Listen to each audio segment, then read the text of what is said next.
வணக்கம். இது Tamil dialogue 2.0 promo 2-3 பார்த்தீங்கன்னா அடுத்தடுத்து போட்டிருக்கிறாங்க. ஏன் இவ்வளோ லேட்டு?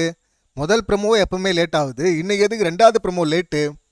நமக்கு அப்டேட் ஒன்று பார்த்தோம், சாட்டர்டே அப்டேட் அப்படின்னு சொல்லிட்டு. அதில் ரயான் ஜெஃப்ரியை தான் ஹெவியாக ரோஸ் பண்ணார்.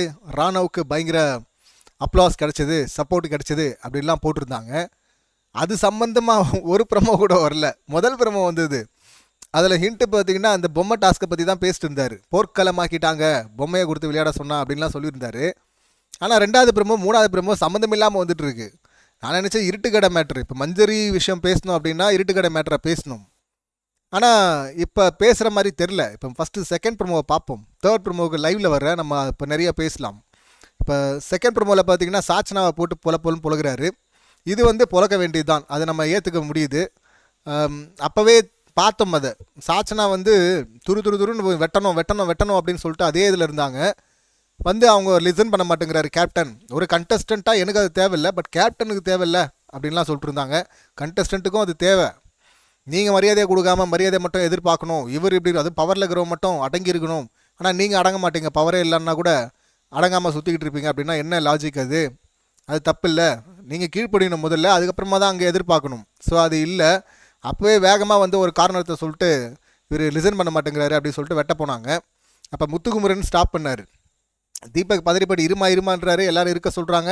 இவங்க ஏற்கனவே மஞ்சரி கேப்டன்ஸில் இது மாதிரி ஒன்று ட்ரை பண்ணாங்க. அப்போ எல்லாருமே மொக்க பண்ணாங்க. அப்போ தான் வந்து இது பேட்ச்சு இப்போவாது முதல்ல வச்சுட்டாங்க. அப்போ மஞ்சரிக்கு பார்த்தீங்கன்னா அந்த பேட்ச் 3 பேட்ச் தான் அப்போ தான் வந்தது. வந்த உடனே முத்துக்குமரன் ஒன்று பிடுங்கினாரு. ரெண்டாவது நான் பிடுங்குறேன் அப்படின்னு சொல்லிட்டு இவங்க சாச்சனை எழுந்து போக அப்போ ஜெஃப்ரி கூட சொல்லியிருந்தான்னு நினைக்கிறேன். லாஸ்ட்டாக அவன் தான் முடித்தான். இங்கே வந்து இப்போ தான் வந்துருக்குது. இனிமே அதை பாருங்கள். அதுக்குள்ளே வந்து முன்னாடி நடந்ததுக்கெல்லாம் எடுத்துகிட்டு வந்து பேட்சை கட்டு பார்க்குறீங்க, இது தப்பாக இருக்குது அப்படின்னார்ல அப்படின்னு அவன் சொன்னான். அதுக்கப்புறம் நிறைய பேர் சொன்னாங்க. அப்போ வந்து அவங்க ஒன்றும் பண்ணல. பட் இப்போ நான் இந்த முறை எவன் பேச்சும் கேட்க மாட்டேன்டா, எவனாக இருந்தாலும் வெட்டுவேன்டா அப்படின்னு தான் அவங்க வந்தாங்க. வந்து இந்த மாதிரி லிசன் பண்ண மாட்டேங்கிறாரு அப்படின்னு சொல்லிட்டு போய் வெட்ட போனாங்க. அப்போ முத்துக்குமரன் தான் ஸ்டாப் பண்ணி சொன்னார், லிசன் பண்ணல அப்படின்னு நீ சொல்கிற, நீ முதல்ல அவர் என்ன சொல்கிறான்னு லிசன் பண்ணு, அப்புறம் ஹவுஸ்மேட்ஸ் என்ன சொல்கிறோன்னு லிசன் பண்ணு, அதுக்கப்புறமா வெட்டு. இப்போ இவர் தீபக் வந்தீங்கன்னா நேற்று மஞ்சரி இஷ்யூவில் மஞ்சரி வெட்டும் போது சொல்லிட்டு இருந்தார், உளறிட்டு இருந்தாருன்னு தான் சொல்லணும். நீங்கள் காரணத்தை சொல்லிட்டீங்க, ஹவுஸ்மேட்ஸ்லாம் அது ஒத்துக்கிறாங்களா கேளுங்க, அவங்க ஒத்துக்கணும் அப்படின்லாம் சொல்லிட்டு இருந்தார். அவங்க எதுக்கு ஒத்துக்கணும்? ஹவுஸ்மேட்ஸ்லாம் ஒத்துக்கணும்னு அவசியம் கிடையாது. இவங்க காரணத்தை சொல்லிவிட்டு ஒப்பீனியனை கேட்டுக்கலாம். அவங்க ஒப்பீனியனை அவங்க சொல்லலாம். தீபக் அவருடைய ஒப்பீனியனை சொல்ல வேண்டி இருக்குது, சொல்லி ஆகணும்.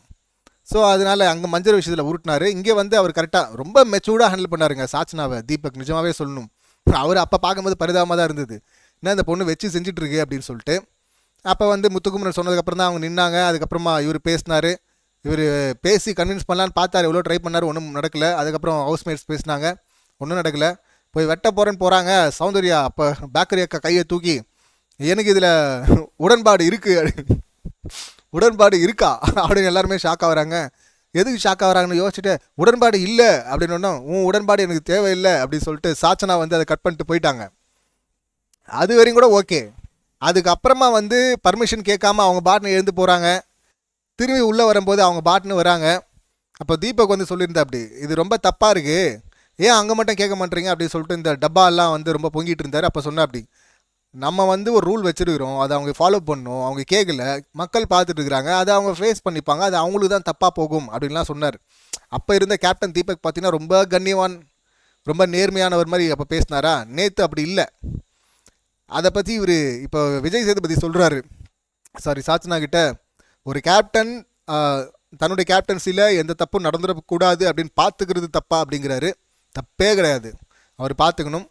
அதே தான் நான் உங்ககிட்டயும் எதிர்பார்க்குறோம். ஒரு ஆஸ்ட்டு நீங்கள் ஆஸ்ட் பண்ணுற ஷோவில் தப்பு நடக்காமல் பார்த்துக்க வேண்டியது உங்கள் கடமை. அதை பார்த்துங்க அப்படின்னு தான் நம்ம கேட்குறோம் திரும்ப திரும்ப. இப்போ வரை இருட்டுக்கடை மேட்ரு குறும்படம் சம்மந்தமாக எந்த அப்டேட்டும் இல்லை. ஸோ இன்றைக்கி இல்லை, நாளைக்காவது இருக்குமா அப்படின்னு சொல்லிட்டு வெயிட் பண்ணி தான் பார்க்கணும். அதுக்கு இந்த ப்ரமோ வராமல் இருந்தாலாவது வெயிட் பண்ணலாம். இப்போ இந்த ப்ரமோ வேறு போட்டாங்க. அப்போ என்ன குறும்படம் தான் இவர் போட போகிறாரு? இதை பேசாமல் அப்படியே ஸ்கிப் பண்ணிட்டு போனார்னா அது ரொம்ப மோசமாக இருக்கும். இதில் நல்லா போட்டு பொழகிறாரு சாச்சனாவை. நீங்கள் வந்து தப்பாக உங்கள் யோசனை வந்து தப்பாக இருக்குது சாச்சனா, உட்காருங்க அப்படிங்கிறாரு. அந்த அளவுக்கு ஸ்ட்ரைட்டாக அடிச்சிட்டாரு. அப்போ இதே போல் ஒரு தீர்ப்பை அடுத்த இடத்துலையும் கொடுக்கணும்ல, அடுத்த சம்பவத்துலையும் கொடுக்கணும்ல.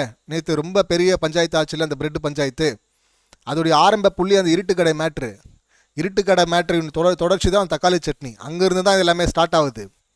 ஸோ அப்படி அதை பேசாமல் வெறுமனே கடந்து போனார்னா விஜேஎஸ் பாவம், உங்கள் வேலையை நீங்கள் செய்யலை அப்படின்னு, ஒழுங்காக செய்யலை அப்படின்னு சொல்லிட்டு அர்த்தம் சார். சேராரா இல்லையா அப்படின்னு சொல்லிட்டு வெயிட் பண்ணி பார்க்கலாம். இந்த சம்பவங்களை நீங்கள் எப்படி பார்க்குறீங்க, உங்கள் கருத்து என்ன அப்படிங்கிறத கமெண்ட் பண்ணுங்கள். மீண்டும் அடுத்த வீடியோவில் சந்திக்கலாம். நன்றி, வணக்கம்.